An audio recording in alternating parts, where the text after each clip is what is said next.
Bueno, buenos días.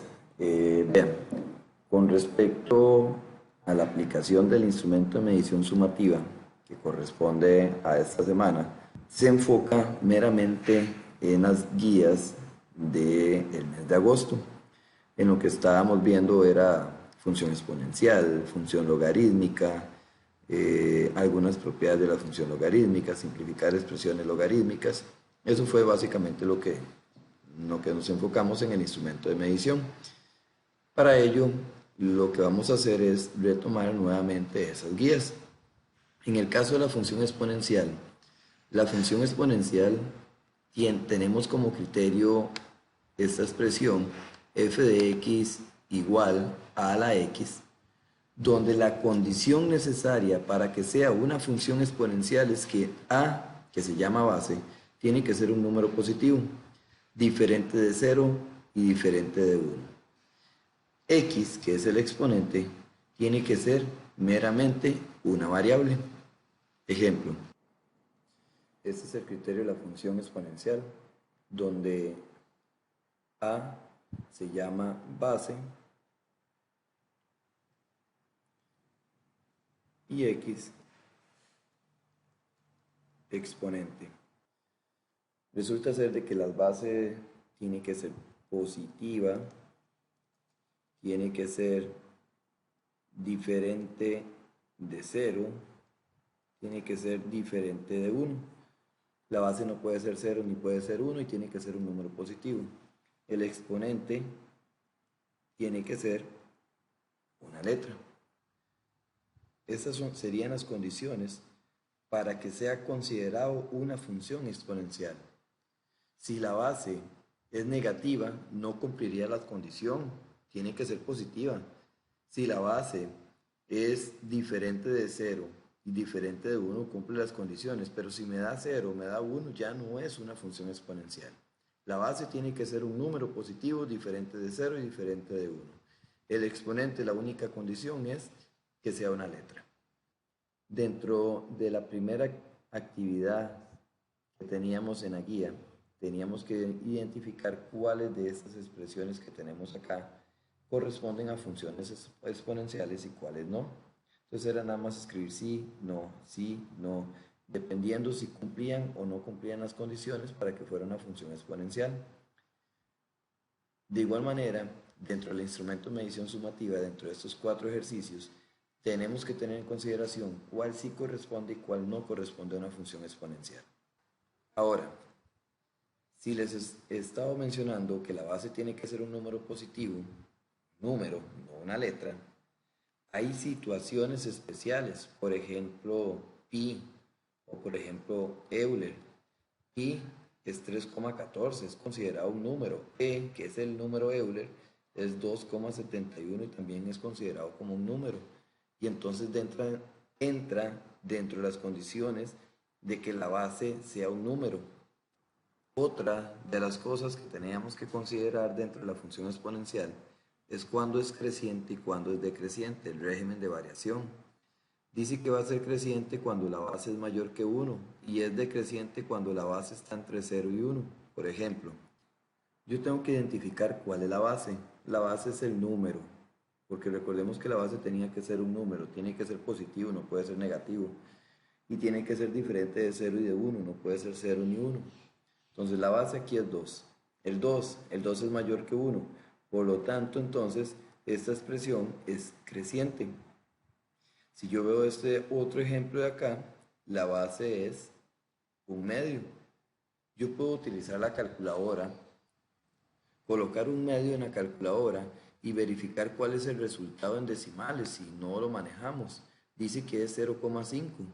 0,5 es un número menor que 1. Por lo tanto, cuando yo vengo acá, les digo que esta expresión es decreciente. Si nos vamos a los otros casos, raíz cuadrada de 4 a la x o 13 cuartos a la menos x, es conveniente utilizar la calculadora y verificar cuál es el resultado que tenemos ahí. En el caso raíz cuadrada de 4, eso me da 2. Y ya sabíamos que 2 era un número mayor que 1. Por lo tanto, esta expresión Pues efectivamente es creciente. Si nos vamos a la otra expresión, 13 cuartos, se mete en la calculadora y verificamos ver cuánto es lo que genera, dice que da 3,25. Pero el detalle acá es que tenemos un exponente negativo. Nosotros no podemos hablar de función exponencial en el caso del régimen de variación cuando tenemos un exponente negativo. Es por ello que para que ese exponente quede positivo nosotros invertimos. Invertimos la posición de la fracción. Si antes era 13 cuartos, ahora en realidad va a ser 4 entre 13. 4 entre 13. Y el exponente va a ser positivo. Y esto es lo que se metería en la calculadora para verificar. Ahora, si yo tengo que en una fracción el número de arriba es más grande que el de abajo, como sucede aquí con el 13 cuartos, yo hubiese dicho que es creciente. Como lo invertí, me quedó 4 entre 13. El número de arriba es más pequeño que el de abajo. Automáticamente yo sé que sería decreciente. Y ya tengo especificado por ahí qué es el régimen de variación dentro de una función exponencial.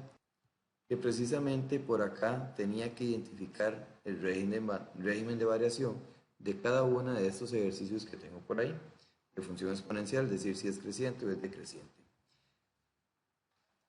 En el caso del instrumento de medición sumativa, pues también tengo 3 casos de función exponencial, 3 de logaritmos, donde tengo que decir si es creciente o es decreciente. ¿Qué sucede? Que en la función logarítmica vamos a tener las mismas características o características muy similares con lo que es crecimiento y decrecimiento. Si es mayor que 1 es creciente y si es menor que 1 es decreciente. El criterio de una función logarítmica es esta expresión. A es la base, X se llama argumento. Para saber si es creciente o es decreciente es lo mismo, es con la base, con el numerito de aquí abajo. Si A es mayor que 1 es creciente, si A es menor que 1 es decreciente. El mismo criterio de la función exponencial. Hay casos especiales donde solamente viene el logaritmo, no trae un numerito acá. Cuando no trae un número ahí, es porque ahí lo que va es un 10. Otro caso especial es cuando viene el logaritmo natural. No va a traer una base, pero eso hay que entender que cuando es logaritmo natural es porque la base es una e del número Euler. No es una e de letra, sino una e del número Euler, 2,71. Entonces, esas son expresiones que hay que considerar. ¿Por qué? Porque, bueno, en el caso del logaritmo de base 10, que nunca va a traer ese numerito, es creciente. O el logaritmo natural va a ser creciente porque el número e, que es la base, 2,71, es mayor que 1. En la semana de la función logarítmica, igual, voy a clasificar si es creciente, si es decreciente. Lo mismo hay que hacer en el instrumento de medición sumativa, en esta parte, creciente, decreciente. En el caso de conversiones, yo puedo pasar de una logarítmica a una exponencial o viceversa, de una exponencial a una logarítmica. Cuando yo voy a pasar de la logarítmica, la base del logaritmo es la A, la base de la exponencial también es la A. La base, tanto en la exponencial como en la logarítmica, van a ser lo mismas. Entonces siempre voy a iniciar de la base. La base va a ser igual al resultado que tengo al lado derecho del igual, y eso, perdón, la base va a estar elevado a y eso va a ser igual a x. Es darle seguimiento a la técnica del corazón, formando un corazón para yo poder realizar esta conversión que está por acá. A la y igual a x. Si lo que tengo por acá es un ejemplo donde dice logaritmo de 32 base 2 igual a 5, y yo lo quiero convertir a una exponencial, inicio con la base que es el 2, es esta la base. 2 elevado a la 5 va a ser igual a 32. Y ya pasé de una logarítmica a una exponencial. En el caso de la exponencial, pues iniciamos con colocar la palabra log. La base de la exponencial va a ser la base de la logarítmica, eso no va a cambiar. Y en el caso del y y del x, lo que intercambian son de posiciones. Si el y está al lado izquierdo del igual, ahora va a estar al lado derecho del igual. Si el x está al lado derecho del igual, ahora va a estar al lado izquierdo. Vean cómo sucede aquí con el 32 y el 5. El 5 está en el lado derecho, ahora está en el lado izquierdo. El 32 está como argumento, ahora va a estar como resultado, al lado derecho. Entonces, esas son las conversiones de exponencial a logarítmica o de logarítmica a exponencial que hay que tener mucho en consideración y que hay que realizar por acá. En este caso se realizaban conversiones de exponencial a logarítmicas, en este otro caso de logarítmicas a exponenciales. En el instrumento de medición sumativa, igual, viene un caso de función exponencial que se debe convertir a función logarítmica, vienen dos casos de función logarítmica que se deben convertir en función exponencial. Otra de las partes que tienen que manejar es la resolución de problemas. En el instrumento de medición sumativa viene este problema. Dice, el crecimiento de la población humana puede describirse mediante una función de crecimiento logístico. Para la población de una isla caribeña se sabe que se ajusta a la función y viene la fórmula. Cuando t vale 0 corresponde a la población que había en la isla en el año 2000. ¿Cuántos habitantes habrá en el 2025? Bueno, yo cambié este 2025 por 2020. Entonces, para que lo tengan en cuenta, vamos a cambiar ese 2025 por 2020. En la guía teníamos estos problemas y básicamente se enfocaba en realizar una pequeña sustitución. Una sustitución ya sea de la letra T por un 0, de la letra T por un 4 o de la letra X por un número específico. Por ejemplo, yo tengo esta expresión, 21.000 entre 1 más 3 entre e a la menos 0,1 entre t. Y si yo les digo, bueno, cambiemos t por 0, pues entonces la expresión me llega a quedar 21.000, que es el número que tengo en la parte de arriba, en la parte de abajo 1 más 13e elevado a la menos 0,1 y dice por t. Entonces en ese caso ya no vamos a meter t, sino que vamos a meter el 0. Entonces sería por 0. Y esta sería la expresión que ustedes van a meter dentro de sus calculadoras para determinar cuál es el valor. Algo así es lo que ustedes deben de realizar dentro de este problema que es el instrumento de medición sumativa y dentro de estos dos problemas que es con respecto a la función exponencial. Por último, en la semana 3 de la guía de agosto nos enfocábamos en lo que era simplificación y amplificación de expresiones logarítmicas aplicando las propiedades de los logaritmos. ¿De qué se trata? Bueno, estas son las propiedades. Logaritmo de 1 siempre va a ser 0, independientemente de la base que tengan. Logaritmo de la base de a entre a es igual a 1. ¿A qué me refiero con eso? Si yo tengo logaritmo de 5, base 5, eso es 1. Si yo tengo logaritmo de 10, eso es 1, porque yo sé que aquí abajo también hay un 10. Cuando no aparece un numerito, como eso, es porque hay un 10. Si yo digo logaritmo natural de e, recordemos que la base del logaritmo natural es una e. Entonces la base y el argumento son iguales, eso es 1. Logaritmo de 7, base 7, eso es igual a 1. Entonces siempre que tengamos nosotros esa propiedad donde el argumento y la base son el mismo número, eso es igual a 1. Otra de las propiedades que venían ahí es el de los exponentes y el de la suma y de la resta, básicamente. ¿Qué significa el del exponente? Si yo tengo un número fuera del logaritmo, yo ese número lo puedo agregar dentro del logaritmo, pero me va a quedar como exponente. Va a quedar logaritmo de x a la n. Entonces, por ejemplo, yo tengo 2 logaritmo de x. Entonces yo meto ese 2 dentro del logaritmo y me va a quedar x a la 2. Que yo tengo un 5 logaritmo de x más 1. Entonces, eso me va a quedar logaritmo de x más 1, todo eso elevado a la 5. Entonces lo que hacemos es tomar el numerito que está delante del logaritmo, meterlo, pero al introducirlo dentro del logaritmo va a quedar como exponente.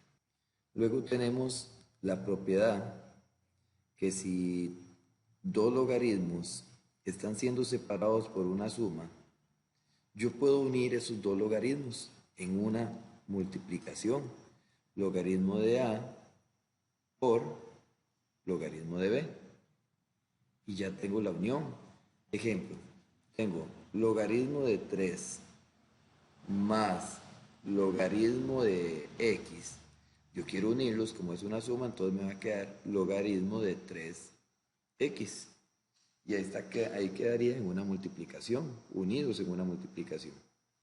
Si yo tuviese logaritmo de 7 más logaritmo de 4, entonces eso a la hora de unirlo sería logaritmo de 7 por 4. Y ya me estaría aplicando la propiedad. Si lo que tengo es un logaritmo, pero separados por una resta, en vez de una suma es una resta, ese logaritmo me va a quedar, en vez de una multiplicación, una división. Logaritmo de A entre logaritmo de B. Ejemplo, yo tengo logaritmo de 3 menos logaritmo de 4. Entonces eso me va a quedar como logaritmo de 3 entre 4, porque estoy convirtiendo de una resta a una división. Un ejercicio como este, que dice 2 logaritmo de x menos 3 logaritmo de x más 1, tengo este caso, muy parecido al del instrumento de medición sumativa. Lo primero que debo de hacer es convertir este 1 en un logaritmo. Recordemos que yo tengo la propiedad donde dice que 1 es lo mismo a cualquier logaritmo siempre y cuando la base y el argumento sean completamente iguales. Cuando no hay un número acá, se da por un hecho que es un 10. Entonces, si yo quiero convertir ese 1 en un logaritmo, yo voy a utilizar esta propiedad, pero siempre y cuando el argumento y la base sean iguales. Como yo tengo un 10 acá como base, pues el argumento también tiene que ser un 10. En el momento que aplico esa propiedad dentro de este logaritmo, toda la expresión anterior me va a quedar prácticamente igual, cambiando únicamente el 1, ese 1, por la propiedad del logaritmo, que me quedaría logaritmo de 10. Yo sé que aquí hay un 10, entonces ahí estaría aplicando ya la propiedad del logaritmo. Luego, lo que me queda precisamente es este exponente, este numerito que tengo aquí afuera del logaritmo. Recordemos que cuando yo tengo un número fuera del logaritmo, yo ese número lo puedo agregar dentro del logaritmo, pero me va a quedar en forma de exponente. Entonces, en ese caso, coloco log de 5, pero vean que este 2 ya no va a estar aquí en la parte de afuera, sino que ahora va a estar aquí, elevando al 5. Todo lo demás va a quedar igual, menos logaritmo de 3 más logaritmo de 10. Me queda una resta y una suma. Recordando que la resta la podía unir en una división y la suma la podía convertir en una multiplicación. Entonces, si es así, yo puedo hacer logaritmo 5 a la 2 entre 3, ahí estoy uniendo la resta en una división, por 10 y estoy uniendo la suma en una multiplicación. Y ya tendría simplificada toda la expresión. Algo así es lo que tienen que realizar en este ejercicio que está por acá. Y algo así es lo que ustedes tendrían que realizar o realizaron en cada uno de estos ejercicios que están por acá, aplicando meramente propiedades de los logaritmos. Espero que este video les haya ayudado o les ayude bastante a comprender un poco la aplicación del instrumento de medición sumativa. Por acá estaríamos abarcando todos los temas del instrumento y algunos temas así por encimita de las guías de agosto.